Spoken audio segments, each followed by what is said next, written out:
When Loveth Metaboba's baby had diarrhea, she had a video chat with a doctor near her home in Abuja, Nigeria. One effect of the pandemic is that it has radically and quickly changed how healthcare providers care for their patients in rich and poor countries alike.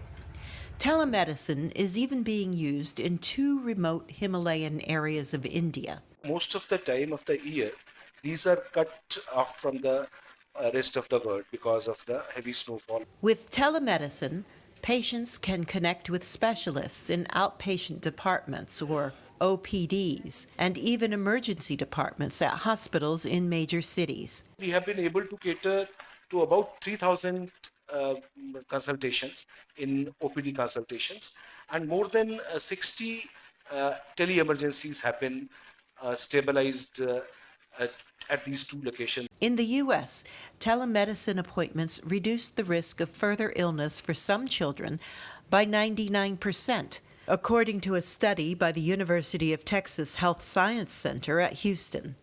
The study showed that telemedicine prevented at-risk children from being exposed to COVID-19 and other viruses they might encounter outside their homes.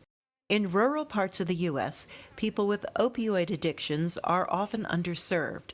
There are not enough clinics or treatment centers. A University of Maryland study shows telemedicine was as effective as meeting in person at a treatment clinic.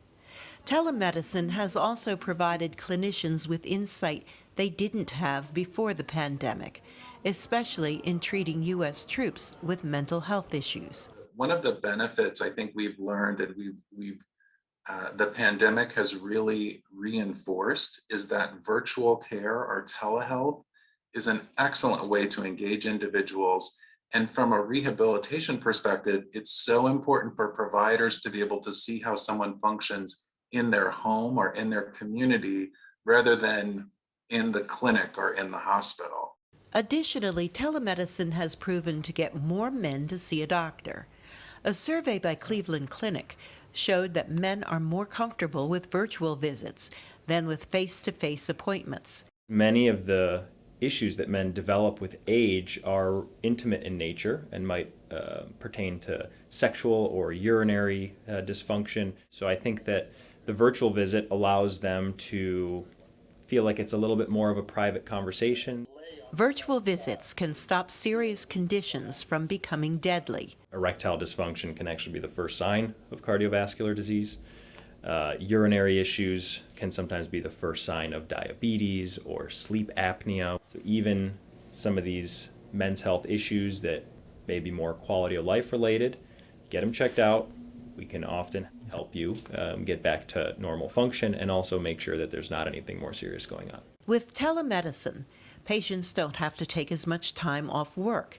It reduces or eliminates the cost of travel, which can be expensive, especially in developing countries where people often travel long distances to a clinic or hospital. Telemedicine helps people see doctors they might not normally have had access to. And finally, telemedicine could improve health worldwide and reduce poverty by saving time and reducing medical costs. Carol Pearson, VOA News, Washington.